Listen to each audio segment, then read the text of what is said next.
Hello and welcome to the Carbon Copy podcast Running Out of Time special. I'm Isabel Sparrow and today's episode highlights some of the exciting projects and participants involved as the baton reached Cardiff. We've followed the climate relay for over 1,600 kilometres now, through Scotland, England and now into Wales. To catch up with stories from the route, to move and inspire you, listen back to previous episodes and subscribe to hear the next ones as soon as they land. The relay started at the crack of dawn on Wednesday with a group of ultra runners taking on an epic 46-kilometre leg along the Dragon's Back in the Bannau Brycheiniog, known in English as the Brecon Beacons National Park. The Running Out of Time crew caught up with green runners Nina and Martin as they finished the leg. Hi, I'm Martin. We're part of the Green Runners and we've been delighted to join the climate relay today, just for a little jog, I think you might call it. So we started at 5 o'clock this morning in Merthyr Tydfil, and here we are, 47 kilometres later. We've made it to Cardiff Castle. Pleasure to be here and pleasure to carry the baton the entire way. What do you mean, Martin? You didn't carry it the entire way. I mean, we shared it. We shared it. Yeah, I'm Nina. I'm also running as part of the Green Runners. Love what the climate relay does. I mean, what better way to show that we care about the places we run through, and to bring attention to climate change by kind of coming together, being outside, having fun, meeting like-minded people. It's been a laugh. Fantastic. And how were the hills today? Well, the hills today are probably the easiest hills on the Dragon's Back. That said, the first hill out of Merthyr felt quite big, but I think my legs just hadn't moved up by that point. The hills were good, the views were fantastic. Nice to find some people to talk to about the climate relay. We nice chat with a couple towards the end. Obviously didn't see many people first thing, so I resorted to talking to the sheep about the climate and what they need to do. Sheep not necessarily on board, but we'll work on that. Fantastic. Well done to both of you, and thank you for talking to us. They didn't even sound tired. Incredible. Next, the baton made its way to St Fagan's National Museum of History for an event organised by the Tree Council. Carbon Copy's head of social media, Yasmin Redfern, recorded this conversation with the head of the school's programme, Richard Pollard, a little while back when she met him at a primary school in South London. My name's Richard Pollard. I work for the Tree Council. I'm head of the National Schools Programme and we're at Charles Dickens Primary. The Tree Council is tackling the climate crisis through the schools programme by helping children connect with nature for the benefits this brings to their well-being and health, helping them to develop their skills and knowledge for future jobs within the growing sustainability and environment sector, and helping them to find their voice and speak up to tackle the environmental emergency. We have 3 projects within the schools programme, National Schools Programme, Young Tree Champions and Orchards for Schools, and a campaign, Force for Nature. And all 3 support schools in tackling the emergency. Specific within those projects, Orchards for Schools is get your hands dirty, practical activities for children of all ages, primary, secondary, special, college, further education, to learn the basic skills needed to plant and grow and care for trees, orchards in particular, which are fantastic for biodiversity. And the Young Tree Champion programme is about building their personal development in schools, giving them the skills they need to tackle the emergency. And the Force for Nature campaign is really a platform to help them speak up. It's and we've developed that into a touring exhibition that travels the UK. It's an immersive experience, Voices of Nature. It's endorsed by Chris Packham, and the intention of it is to give young people an interactive experience in their local area, which allows them to contribute their voice to this campaign to be a force for nature. So the impact the programme's had is we've now planted, across the UK, we've planted 160,000 trees, and that's children in schools from Scotland and from Fort William to Penzance, and certainly in very urban inner city environments, Birmingham, Liverpool, Manchester, London. We've engaged over 1.5 million children to take action through the campaign, and 4,000 schools are now on board. The job I do is fantastic. I've got to say, every day there's something new.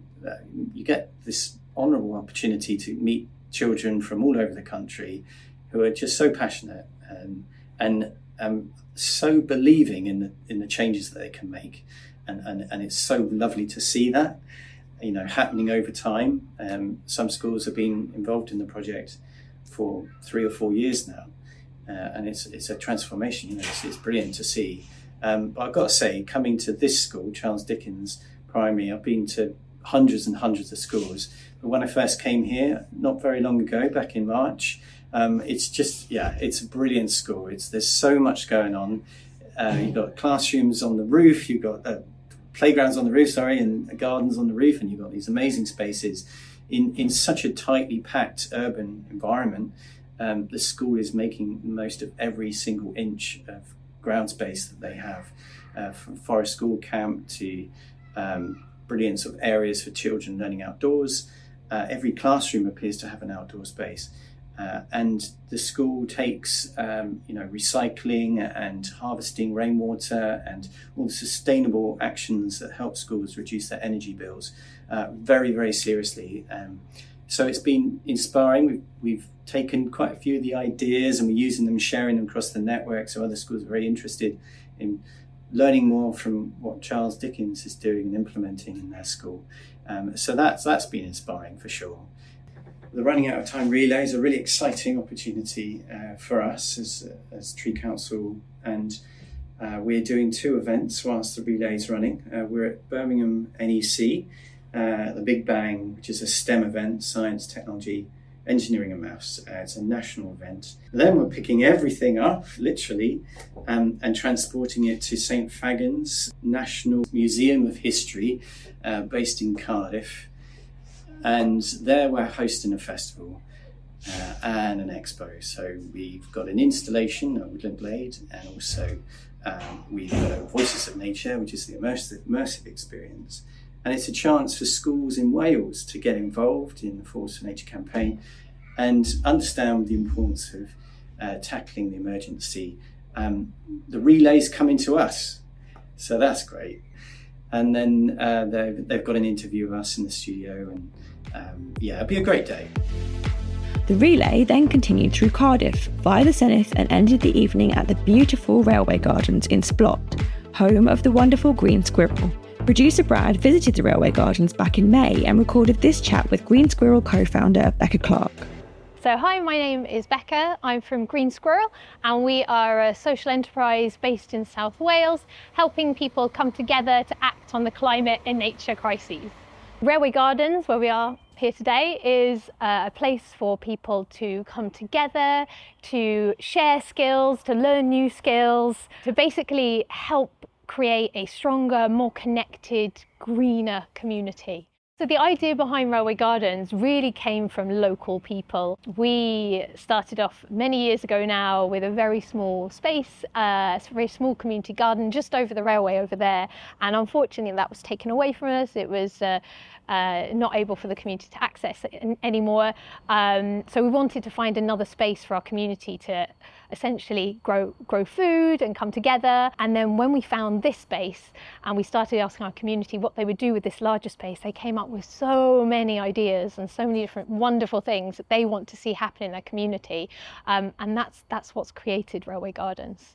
This was a work site for Network Rail. It was basically a big brownfield site. But before that, it had been left as an abandoned park that had been used for the community really briefly, but then closed because of antisocial behaviour. But yeah, we dug into the history, and lots of locals have come and told us their memories of that park.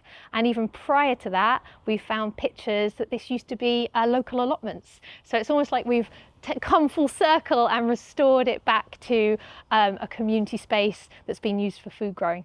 So we host a regular programme of community-based activities. We have a Natter with Neighbours session, we have a wellbeing cafe, we have regular events where community members have the opportunity to share their own skills with the wider community, called Share It Saturdays. And then we also have events such as clothes swaps, seed swaps, big Christmas fair, a harvest festival. But a lot of these ideas are generated by the community, and the events are also run and led by community members as well.